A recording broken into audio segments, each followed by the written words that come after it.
So I know it's been out for a few days, and I kind of want to get my opinions on it. So if you have not seen it, I should say, go watch the interview with Dr. Umar Johnson on the Breakfast Club morning show. I don't typically listen to them, but when something of interest comes on, I definitely go check it out. So it was a lot of things that he talked about in there that I kind of want to put my input on. So the first thing that came up was them talking about the progress of his school and how, just check it out. So what's been going on the past 3.5 years? Getting contractors who you can trust to help you with it. And contractors were not kind to us, man. They ripped us off. They scammed us. They stole out the building. The con is real. The con and contractor I've been dealing with it for the last 5 years. It's very real, brother. Absolutely. And then finally, we had our second FDMG festival this past September the 10th. And I said, you know what? We may have to step outside the African-American community to get this done because we've been waiting 3 years for our people to help us. Not for free. Mm-hmm. We could afford to pay them, but they wasn't being honest with us and straight up. And, of course, we know that's not all of our contractors. We want to be clear. We've met a lot of decent contractors along the way. But the ones who we had to use because they was licensed and certified where we are, they didn't really do us right. So I said, let's go with some white folks. And guess what? Here we are 90 days later, and the white contractors have gotten us to the finish line in 3 months versus 3 years waiting on our own people. So I thought that was kind of interesting to see the development of how he had to go outside of the race in order to basically get people to get this stuff done. And I don't think this is an endorsement on white people, as some guy said on Twitter. I think this is just him saying that this is kind of shameful that I've had to put myself out there as being some guy that will go straight to the black community and basically tries to be exclusively for the black community to try to put money in their pockets to help them to get the school done.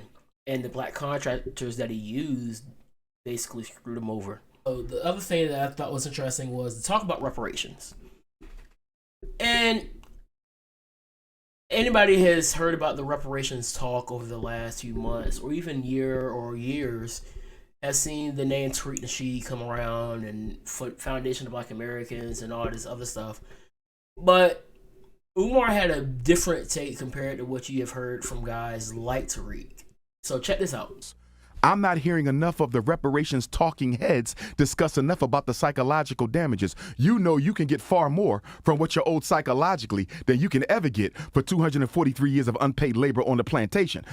The psychological damage is what affects us the most. Every time you see a black man with a white woman, that's psychological damage. Every time you see a black woman with a blonde wig on her head, that's psychological damage. Every time you see a little black boy or girl playing with a white doll instead of a black doll, that's psychological damage. When you see a black man take the life of another black man, that's psychological damage. America owes us more for the psychological Holocaust than she can ever owe for the labor. So we need to talk more about that. Honestly, for me, I think that Umar has the better take on this. And so when it comes down to it, yes, if we're going to get these reparations, monetary gain will be nice. But at the same time, what is money if you don't bring in the other things that the black community needs?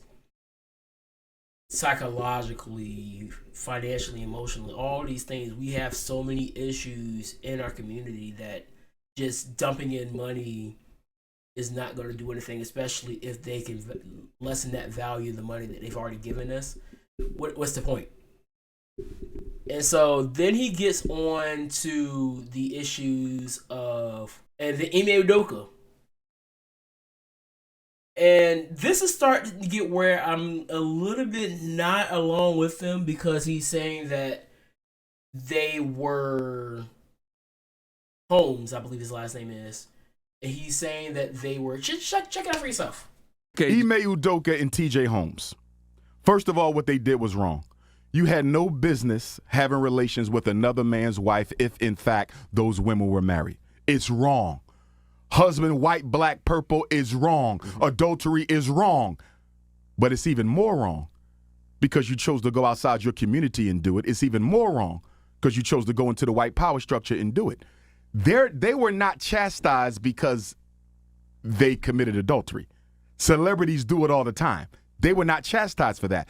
They were chastised because they failed to keep in mind that black men get the white women that other white men genuinely do not want. You don't get the top of the line white women. You don't. You get leftovers. Look at most of our celebrities. They did not marry women who came from the richest white families. Black money and white money don't behave the same. New black money and old white money have two totally different personalities. New black money will jump on any poor white girl and make her a billionaire, Tiger Woods. Rich white money doesn't operate that way, you see. The sin of Ime Udoka and the sin of TJ Holmes is you had an affair with a white man's wife. This is a desirable white woman. Somebody loves her and is married to her, and you had the audacity to take her away from her husband being a Negro. That's why they had to be sat down.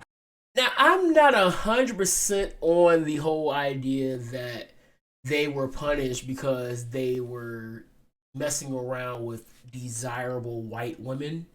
I think it was just the fact that it just happened. Ime Udoka slept with one of the wives of people that worked under Danny Ainge. And I don't think you can necessarily have that. And so they had to do what they had to do. I'm not too up to date on TJ Holmes. But it's just adultery is wrong. And TJ Holmes is, what was it, at least 2 different instances where he had been caught cheating on his wife. And so at a certain point, you got to be like, hey, dog, you got to chill. So I'm not really too caught up on that, and I'm not really on the side of Umar when it comes down to that. Now, when it comes down to another thing that I'm really not along with Umar on, is the entire Deion Sanders situation, which y'all seen my video on Deion Sanders. If you have not, check it out. I'll leave the link up in the top. But Umar is basically saying here that Deion was dead wrong, and I want y'all to see what he said about that, and then let's see if we can break that down. Mm-hmm. He's wrong, but I have 2 levels of wrong. Mm-hmm. I got a low level and I got a high. I'll explain them to you quickly. My low level, if Deion told the administration and the students and the players at Jackson State that I'm taking this job, but I need y'all to know, if something better comes along, as soon as it comes along, I may be leaving you. He did say that. He said that. If he was that transparent, I didn't see that. I played the clip the other day. He said it on 60 Minutes. He said that. No, he said he may be leaving. He did not say he was leaving after 3 years. No, he said that if a Power 5 school comes along, yes. I have to entertain it. I would be a fool not to. And Deion has That's always not been the same. No, Deion has always been transparent and open about what his goals were. That is not. No, I disagree with you. He told them if it comes his way, he would have to entertain it. He never said I would leave you that soon. He never said I can be gone in 3 years. So he is trying to make it seem like that Deion came down to Jackson State to be like the Marcus Garvey or some civil rights leader, the black excellence sign of HBCU football. But I didn't take it as that. I looked at it as Deion is here for a season to really get his name out there, to show that he can do this at a high level. 2 straight years of winning the SWAC. Last year didn't come out on the better end of the stick in the Celebration Bowl, getting destroyed by South Carolina State. Don't think that's going to be the case this year when it comes down to them playing against North Carolina Central in the Celebration Bowl. But this year going undefeated. 11-0. Think it should finish off at 12-0. I think that anybody that has really paid attention should have been expecting at one point or another that Deion would be taking his bag and moving on up and trying to get to the next level of competition, because there's only so far you can go. Being the head coach at Jackson State and an FBS, not FBS, but FCS school, a very small school in the SWAC, yeah, you're going to want to move up to a FBS school or even in a better case, he moved to a Power 5 school. He's in the Pac-12 now. So here's Jackson State. And even though Colorado only won like 1 or 2 games last year, they're up here compared to down here where Jackson State's at. Not to mention all the other things that went down, his car evidently being broken into, the lack of funds that Jackson State has compared to a Colorado. That's another story for another time.